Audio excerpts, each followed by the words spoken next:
وہ کہتی ہیں کہ ایک طرح سے اب ان کا کام ایسی بچیوں کو نئی زندگی دینا ہے جنہیں دیکھ کر انہیں اپنا بچپن یاد آتا ہے۔ جینیا دلو کے ساتھ نخبت مالک، وائس آف امریکہ۔ امریکہ میں کرونا وائرس کی قسم ڈیلٹا ان دنوں زوروں پر ہے۔ 55% سے زائد امریکیوں کو مکمل ویکسین لگ چکی ہے اور 75% بالغ افراد کو کم از کم ایک ٹیکہ لگ چکا ہے۔ پھر بھی کرونا وائرس کے کیسز اور اس مرض کے باعث اموات میں اضافہ ہو رہا ہے۔ صبا شاہ خان آج بتا رہی ہیں کہ اسکول جانے والے بچوں کے لیے اس صورتحال میں ماہرین صحت کیا مشورہ دے رہے ہیں اور ڈیلٹا سے اب سب سے زیادہ خطرہ کس کو ہے۔ 61 سالہ ڈینیل میڈری زندگی سے بھرپور تھے۔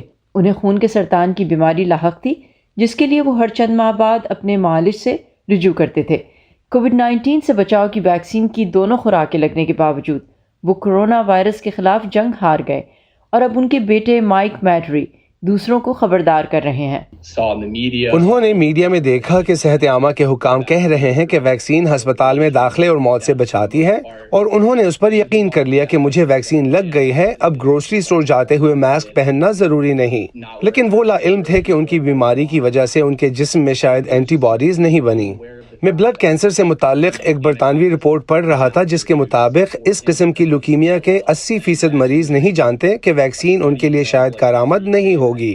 ایک طرف جہاں کینسر کے بعض مریضوں جیسے افراد ہیں جن میں ویکسینز جسم میں ضروری مدافعت پیدا نہیں کر پاتی، دوسری طرف ایسے کیسز بھی سامنے آ رہے ہیں جنہیں پہلے سے صحت کا کوئی مسئلہ نہ ہونے اور کورونا کی ویکسین لگنے کے باوجود انفیکشن ہو گیا۔ لیکن صدر بائیڈن کے chief medical adviser doctor Anthony Fauci کے مطابق امریکہ میں انفیکشن کا شکار ہونے والوں میں 90% وہ افراد ہیں جنہوں نے ویکسین لگوائی ہی نہیں۔ متعدی بیماریوں کی ماہر ڈاکٹر ناہید بدلیہ کہتی ہیں کہ کرونا ویکسین کے حوالے سے امریکہ 2 حصوں میں بٹا ہوا ہے۔ ایسی ریاستیں جن میں 68 سے 70% مکمل طور پر ویکسین شدہ بالغ ہیں، وہاں آپ ہسپتالوں میں داخلے اور اموات کی بہت کم شرح دیکھ رہے ہیں۔ اور پھر امریکہ کے جنوب میں کچھ حصوں کے ساتھ ساتھ مڈ ویسٹ جہاں ویکسین کا استعمال کم تھا، جہاں کافی لوگ ایسے تھے جنہیں پہلے انفیکشن نہیں ہوا، اور ایسے لوگ جنہیں ویکسین نہیں لگائی گئی، تو اب زیادہ پھیلنے والا یہ وائرس وہاں کی صحت عامہ کے نظام پر مکمل طور پر حاوی ہو گیا ہے۔ انتہائی تیزی سے پھیلنے والی وائرس کی ڈیلٹا نامی قسم کی وجہ سے صرف پچھلے 2 ہفتوں میں امریکہ میں کورونا وائرس سے ہونے والی اموات میں تقریباً 30% اضافہ ہوا ہے، یعنی ایک ہفتے میں 1969 اموات۔ CDC کی ویب سائٹ پر دیا گیا ایک مطالعہ جس میں گرمیوں میں 13 ریاستوں میں 6 لاکھ کووڈ کیسز کو جانچا گیا۔ اس کے مطابق ویکسین نہ لگوانے والے افراد میں ڈیلٹا کی قسم سے انفیکشن کا خطرہ 4.5 گنا زیادہ تھا۔ وہ 10 گنا زیادہ ہسپتال میں داخل ہوئے اور کووڈ سے ان کے مرنے کا امکان 11 گنا زیادہ ہے۔ امریکہ میں روزانہ 1 لاکھ سے زائد کووڈ کے مریض ہسپتالوں میں داخل ہو رہے ہیں۔ نوجوانوں میں کورونا کے بڑھتے ہوئے کیسز پر بہت زیادہ تشویش ہے۔ تو فی الحال تو ہمارے ہسپتال جو ہیں ان کے ICU وارڈز بھرے ہوئے ہیں پیشنٹس کے ساتھ، اور پیڈیاٹرک انفیکشنز جو ہیں بچوں میں جو انفیکشنز ہیں ان کا بھی خدشہ بڑھتا جا رہا ہے۔ جب سے اسکول دوبارہ سیشن شروع ہوا ہے تو اس کی وجہ سے انفیکشنز کے ریٹ اور بڑھے ہیں اور اسکولوں میں انفیکشنز کی رپورٹس آنا شروع ہو گئی ہیں۔ کورونا کے بڑھتے ہوئے کیسز کی وجہ سے حال ہی میں صدر بائیڈن نے تمام سرکاری اداروں میں کام کرنے والوں کے لیے ویکسین لگوانا ضروری قرار دی ہے، اور ملک بھر کے اسکولوں کو اپنے اسٹاف کے لیے اسے ضروری قرار دینا تجویز کیا ہے۔ اگر انفیکشنز اسی طرح بڑھتے رہے تو ہمیں اور بھی ریسٹرکشنز امپوز کرنے پڑیں گے۔ جہاں بھی آؤٹ بریک کی رپورٹ آتی ہے ہم انویسٹیگیٹ کرتے ہیں، لیکن ہماری کوشش یہی ہوتی ہے کہ اسکول ڈسٹرکٹ کے ساتھ کام کیا جائے۔ ہمارا مقصد ان کو بند کرنا یا کلاس روم کو بند کرنا نہیں ہوتا۔ ادھر مائک میڈری اپنے والد کی کہانی شیئر کر کے آگہی پھیلانے کی کوشش کر رہے ہیں تاکہ لوگوں کو پتہ ہو کہ ویکسین لگنے کے باوجود کینسر کے مریضوں اور دوسری شدید بیماریوں کے شکار افراد کو احتیاط برتنے کی ضرورت ہے، ورنہ یہ مرض ان کی جان بھی لے سکتا ہے۔ Saba Shah Khan, voice of America, Washington. یہ تھے امریکہ کی صورتحال، لیکن پاکستان سے بھی کرونا وائرس گیا نہیں، اس لیے اپنے اور دوسروں کے تحفظ کے لیے احتیاط کرتے رہیے۔ ویو 360 آج کا یہیں پہ ختم ہوتا ہے۔ پروگرام کے بارے میں فیڈ بیک دینے کے لیے آئیے facebook.com/VOA اردو کے پیج پہ، ٹویٹر اور انسٹاگرام پہ ہمیں فالو کرتے رہیے، ہمارا ہینڈل ہے @urduvoa۔ سارا زمان کو اجازت دیجیے، خدا حافظ۔